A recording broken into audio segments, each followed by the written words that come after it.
400 दरिंदा उसके पीछे था। उन्होंने निकाब उतारने की कोशिश की, उनका नारा तकबीर। ओ भाई जी चलो तो चलो जरा इंडिया की तरफ, मैं दूर लेके जा रही हूँ। बड़ा करीब तरफ खबर है आपका। यूनिवर्सिटी में पढ़ने वाली मुसलमान माँ की मुसलमान बेटी नकाब पहन के जब आई यूनिवर्सिटी में, 400 दरिंदों ने उसके नकाब को खींचने की कोशिश की, उसके नारा तकबीर कुफर की तकबीर कांपने लगी।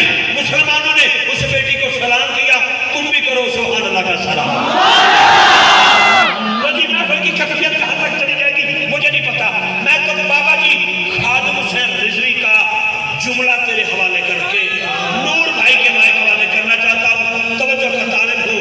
हर बंदे ने उस बेटी को एप्रिशिएट किया, हमने भी किया। हमने भी पूछा, मेरी बहन तुझे हिजाब किसने दिया? उन्होंने कहा मैनू मेरी माँ ने दिया है।